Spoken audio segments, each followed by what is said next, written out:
Oh, good morning.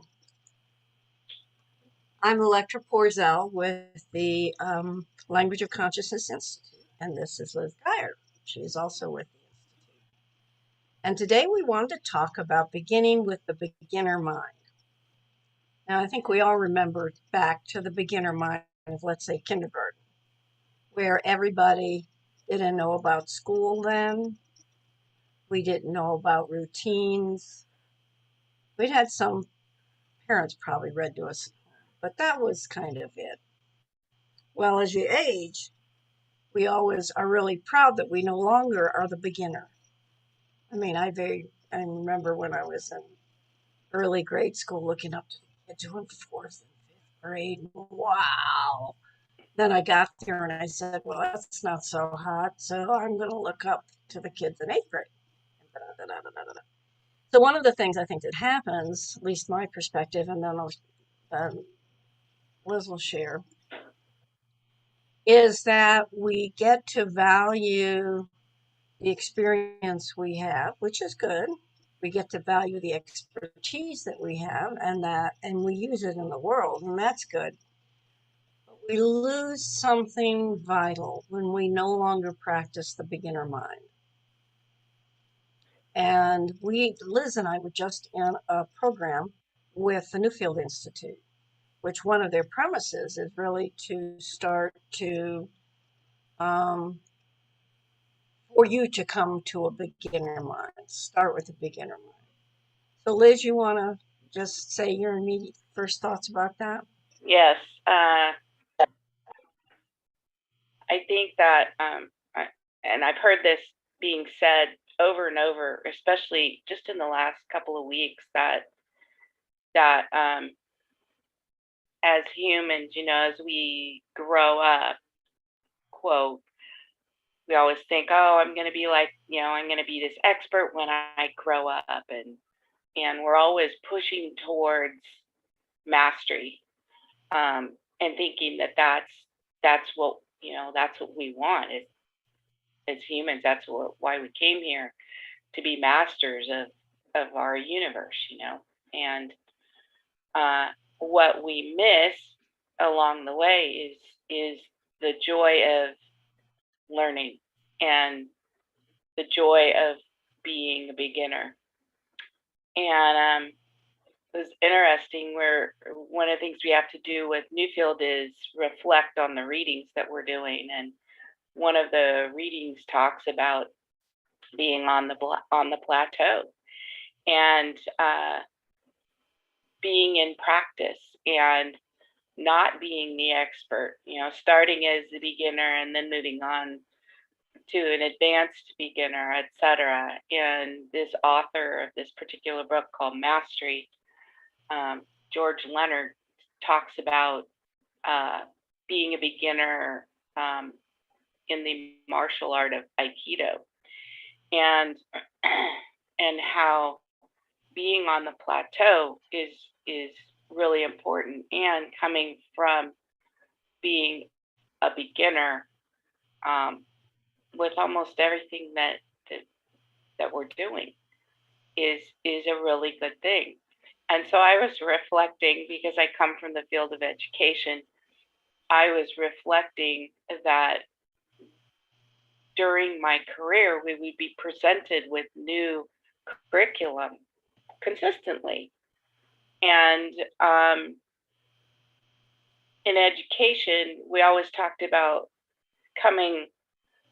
the cart would come before the horse, so to speak. So they'd give us the curriculum and have us start practicing it, and then they'd give us the training for the curriculum. And so I was reflecting. I said, it was great because in my field, I could pull out my rookie card. I called it the rookie card. And that's the beginner mind card. And, kind of as an excuse for, well, I'm not so great at this piece of curriculum, or I'm not great at teaching this skill, or whatever. And I transferred that over into life, Well, I'm just learning this, so I'm pulling out the rookie card here. I'm not sure what I'm doing. And that really helped me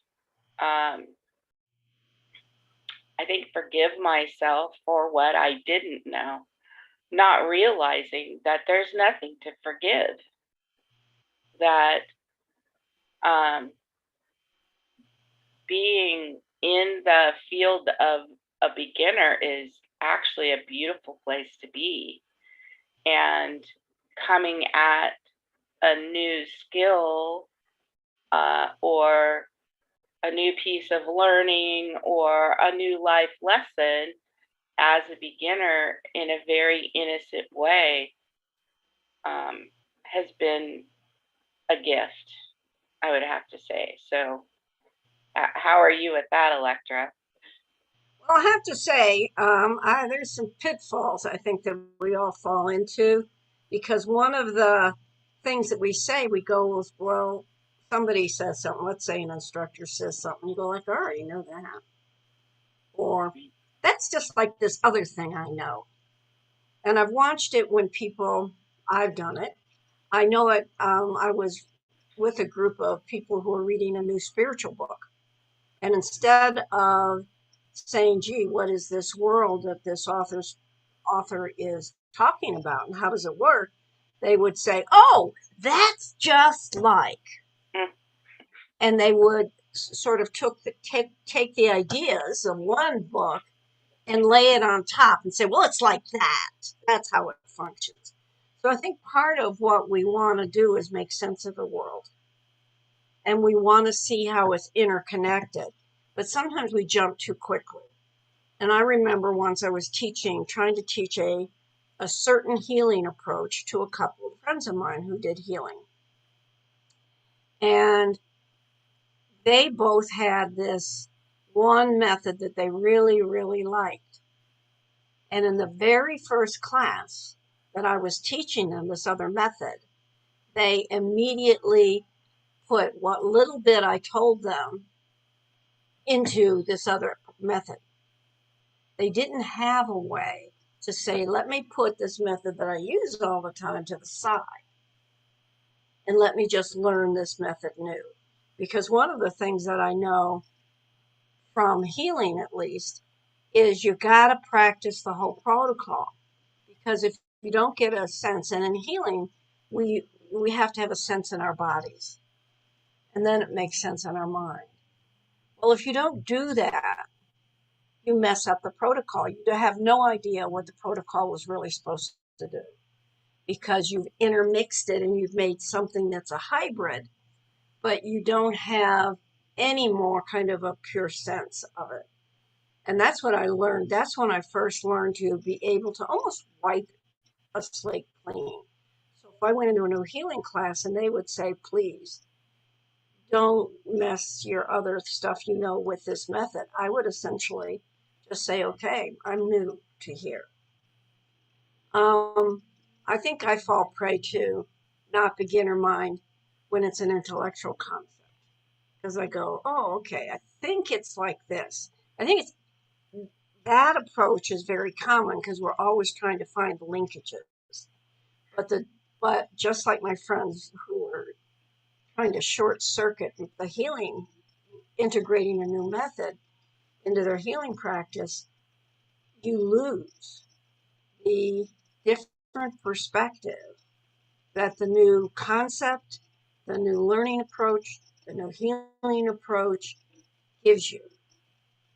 Because um, it's this human. I think we're always trying to see the interconnections of life. Why does somebody do that? What does how does that connect to this? How do these people know each other? And we make assumptions, and sometimes those assumptions and judgments are correct. Sometimes they're really off, but we don't know it because we've already said that in our head. We said, "Oh, that is that. So this is this." And oh my goodness, I don't believe that, or that couldn't, oh wow, okay, that makes sense. Now I know X equals Q B Y.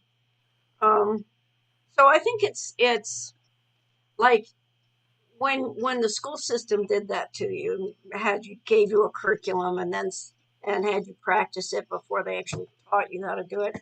The business world has two different ways of doing that same thing. Either they'll give you a new software and say, well, we're going to give you training in this in 6 months, but you're supposed to function with it now. Or they give you the training and 6 months later they give you the softwares. In any case, it doesn't work. What we know is I think a function of the beginner mind is being present to the moment. If you can be present in the moment and function well, like when you said you in your curriculum work, you just said, well, I've got to do it. So today is to do X and I'll just try my best to do whatever X is. So you did do that, wipe it, just try it. And the beginner mind um, is that way. Um, and it's what I would urge people to do is to start to look at that in your life and how you use it. So how is the what I what I'm thinking here is the beginner mind allows us to step out of old patterns and old perspectives. And one of the things that Newfield also talks about is becoming the observer, which is start to see your world differently. And I think they use the beginner mind for part of that, where we can say, well, I would have always done X. Well, let me see what this approach says. Instead of thinking X is the best thing to do, let me step back from that. Now, from the perspective that we share, which is we have the templates of the language of creation, there's an observing template that you can write, which gets you out of what you were in before, so you can start something new.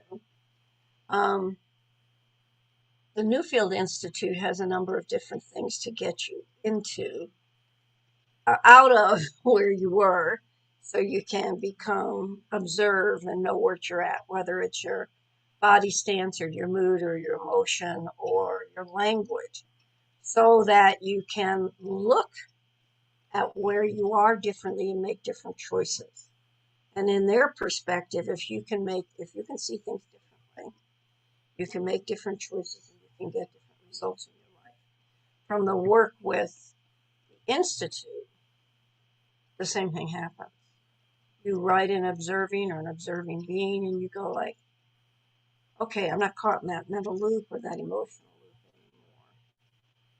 So what is it that I really want out of my life? I know I was really irritated, but what is it that I really want? And that's when we write our craving templates.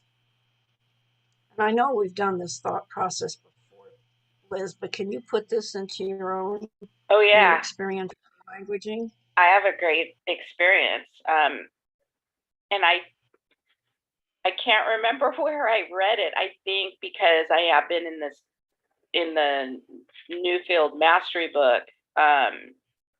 I think that's where I read it.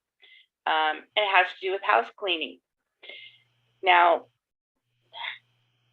wherever I read this just recently, talking about house cleaning and how we look at it from one perspective. And so I chose yesterday and the day before to come at house cleaning as a beginner and to observe it differently and to observe it that from the perspective of my home is a sacred space, and I want to be in kind of a flow of action as I'm moving through the different tasks and cleaning, and enjoy the moments where I'm getting things clean, and to see cleaning as kind of kind of like an exercise, and physical exercise itself, but also an exercise of knowing that I'm cleaning the slate, so to speak, as you talked about. And so I did that. and it was a completely different experience.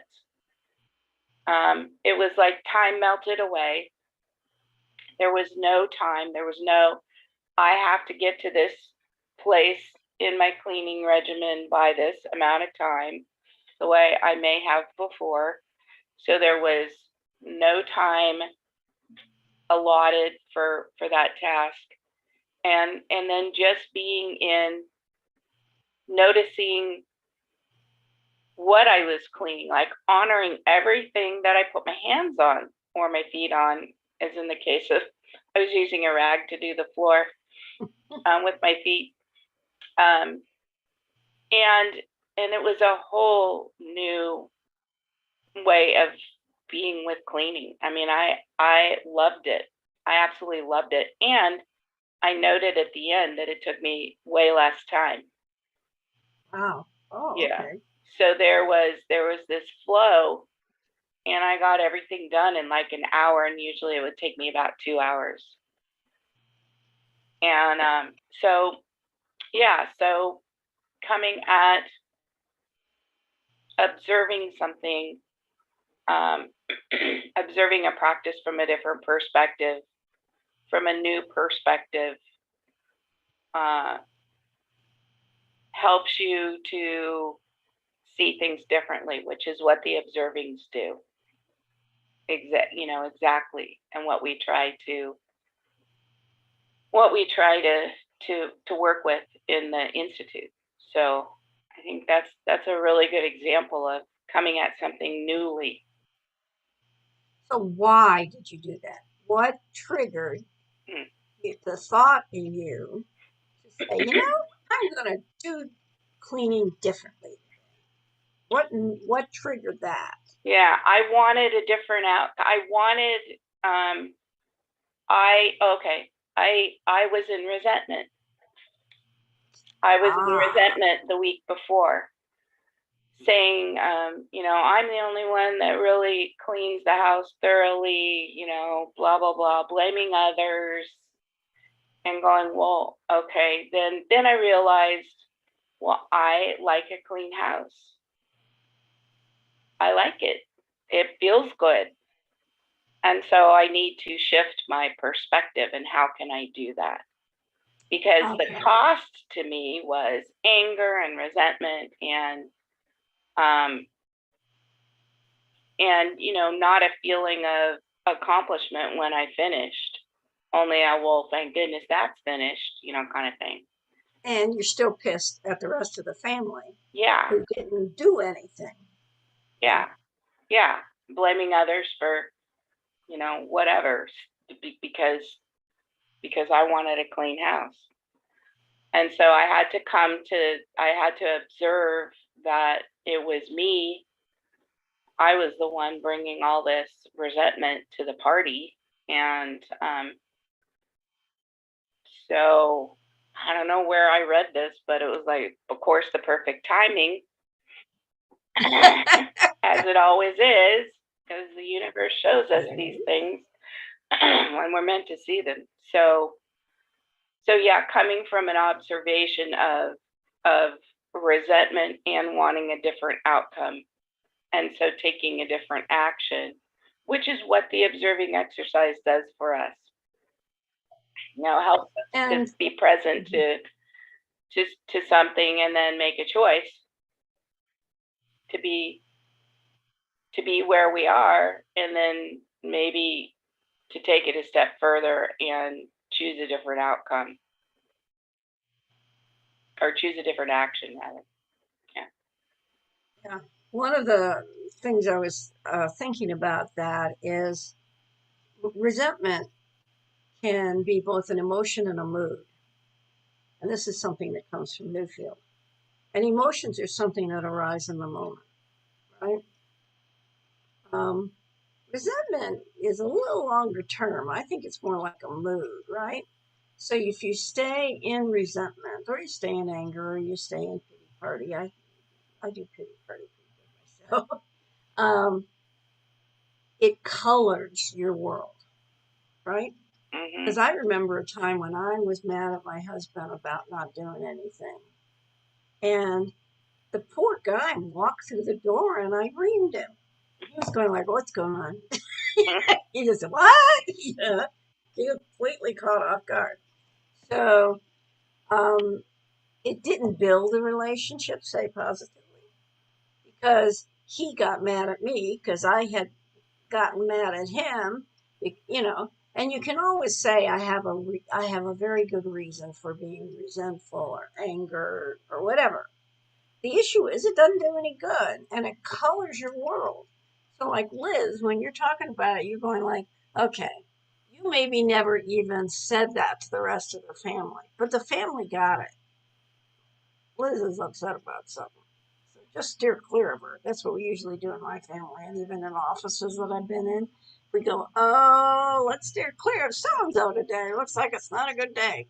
And and so from the perspective of how do we create different results in our lives, when you find yourself in a mood of that's a negative mood of some kind, um, you can either sit in that and it kind of poisons the water of your world and colors the world into a very negative place, or you can go, okay, this is something that is actually not me. It's an emotion. It's a long-term emotion, and I can put it aside. That I have that power. I don't have to stay in it. Now, if you're coming at it from the using the creation templates, we would say write an observing or observing being. Observing being resentful has me present to. I'm the only one who likes to clean around here. Or I'm the only one who cleans around here. Being present to, I'm the only one who cleans around here has opened me up to. I think maybe I might have some different standards than everybody else has, which they should have. I want to get to opened up to. I may have different standards that everybody else has me be. I don't really like being resentful. That kind of sounds like what you were going through, right? Mm-hmm. So, and I just made that up just now, everybody. Yeah, very It was good. just from her story. Um, but the issue is the observing and observing being templates help you go, oh, that's wrong. Instead of sitting in resentment or anger or pity party, whatever it is that you're in. In the new field work, is there a particular protocol they have for moving out of mood or simply recognizing that you're in a mood? Do you remember, Liz? Um, well, there are these sort of like templates, I would say. They're called linguistic You mean reconstruction. the languaging thing? Yeah. Yeah. Okay.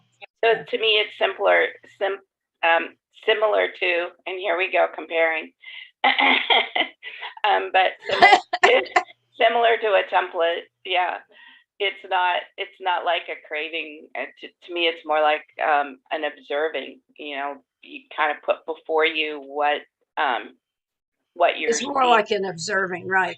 Yeah, it's more like an observing where you identify the mood, or actually you identify an emotion and identify a situation where you felt that emotion.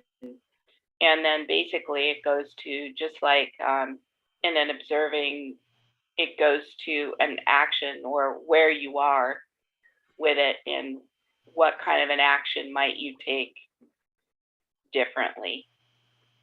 And what Okay. the only difference is in our observing, we're talking about where we are in the moment. But interestingly, what I find is the observing where we are kind of leads to an action. Yeah, because you look and you see where you are and you're like, I could think about this differently, or I could do something different with it. So, uh, so So there's that.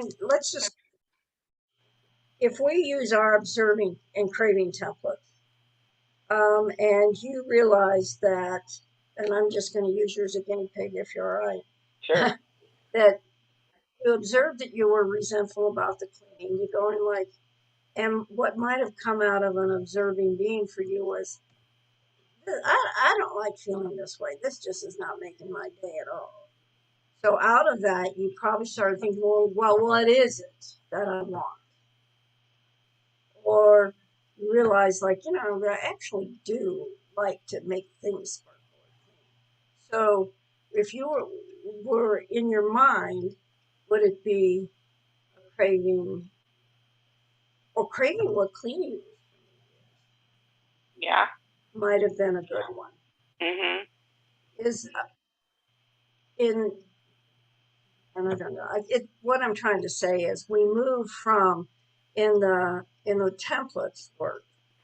It's obviously looks like it's just a mental exercise, but it's not, Mhm. because you're observing what is going on internally as well as externally. So in the brief observing being that I said, she was observing outwardly, like nobody else is doing the damn cleaning. It's only me, you know, and observing internally to say what's arising in me is really bigger resentment, which is really not helping my family or me at all. So those two things go on. And I think it's pivotal to realize that we don't pay in the United States, in the Western culture, it is not okay to go inside, to listen to your body and probably your emotions. And if you watch what's going on with young people, they're much more likely try to pay attention to those. And that's who I want to talk to right now. Is there is a way to learn what we call sentient awareness, which means that sentience is the internal conversation that your body has with you about what's going on around you and within you 24/7. So it may be noticing the light on a leaf, being present to a rainbow, being present to the sunset. You have what we call sentient registers. And if sentient registers, you are there are energy moving through you, there are emotions, there's words popping in your head. The value of that is suddenly you become aware of the totality of who you are. And you use it and become in relationship with this great communication system that you have within yourself. So the templates look mental because they're language, but and they are body sentience in its nicest form. And a lot of us were not taught to that. In fact, a lot of us, it's my generation, we were taught to pay attention to what somebody told us and not to pay attention to anything internally. No, no, no, we know what's best for you. This is what you're supposed to do. Our society says the same thing. All this stuff about outward stuff is society saying, no, this is supposed to how you're supposed to be happy. But if you'll notice, it wasn't, um, Liz did not go out and buy something to make herself happy. She went through an internal process that said, was really honest with herself about, I really like it. I like seeing a clean floor. Nothing better than all the dust wiped off and everything polished. Um, I think I connect with you a little bit on this one. So um, it's in the institute's work in the language of creation. We are interested in you becoming have greater sentient awareness, greater emotional awareness, having the capability to make choice in your life and create the world you crave. The world that Liz craved yesterday was a clean house. What she didn't know that she would get was a savings in time and really being very joyful, right? Yeah. So there's these, like surprise outcomes. because we don't know what we don't know. And briefly, the Newfield Institute says everything is a combination of body, emotions, and language. It's like we're on the same page, right?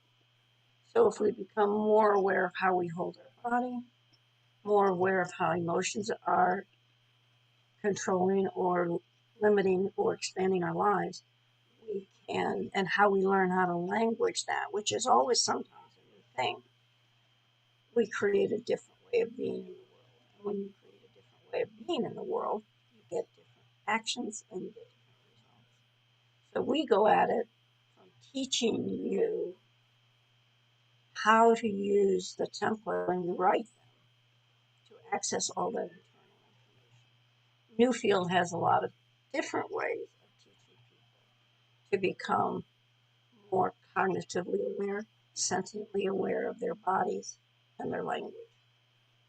Is there anything you want to add to that, Liz? Only to kind of tie it up with a bow and say, coming at all of this, for those of you who are listening, coming at all that Electra just presents from that beginner mind, and saying it's okay to not know how to pull it all together. For example, body, language, emotion, I still feel like I'm coming at that from a beginner standpoint, because what I learned in this work was that the body piece for me has been missing for a very long time. And so I still am in the beginning, perspective of, well, how do I pull these three together and what does that look like? And Electra just talked a lot about sentience and our registers. And our registers for me are very tied to emotion and mood. And so for those of you who are coming on to see this type of work for the first time, to come at perhaps to maybe come at it from the perspective of curiosity, and being a beginner, and being a beginner is okay. I think that's the thing I really want to leave with people is no, you shouldn't know any of this. It's that's the thing. It's okay not to know. It's okay to come at this work and any work that you are involved with, or any activity in life that you're involved with the eyes of a child, and the being of a child, that innocence, because I found the wonder of that I'm no longer slapping myself black and blue because I didn't know A, B, and C. So I think that's my parting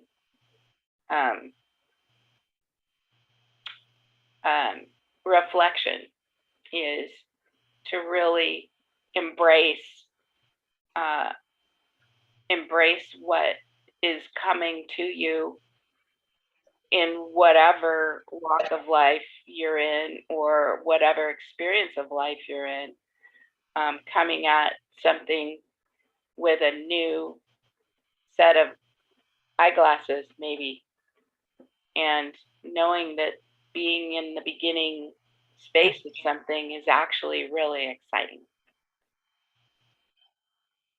I'm complete with that. That's what I was thinking when you were talking. I said, what we don't know is how exciting it is to be a beginner, how freeing it is. Like, you don't have to make connections to other stuff. You don't have to say, because you can have somebody, I've been with other people when we're in courses, and they go, oh, I kind of love Well, it cuts off avenues, and we don't know the possibilities that we cut off. It's an amazing world we live in. And imagine that if you're stepping out the door and you walk to the garden and you go, oh my God, look who bloomed. Look what's coming up. All that wonder of an excitement of seeing what is in a moment that is happening. And oh my God, where did that plant come from? Yeah. And that's what you're going for. The more we come to new relationships, um, come to the day, to the moment with the beginner mind, the greater the opportunity to actually be present to all the possibilities that life gives us every moment of the day. So that inspires me to go into my garden now and see who's there and who doesn't belong there, according to my previous thinking. But in any case, I urge you, try on the beginner mind. If you're interested in Institute, we're at www.loc-institute.com. And take a look at our guidebooks and our templates. And give us a call if you want. You've got my email, electra@loc-institute.com. And we look forward to seeing you in the future, or at least leave some comments. We'd love to hear from you. Bye-bye. Thank Have a good you. day. Thank you, dear.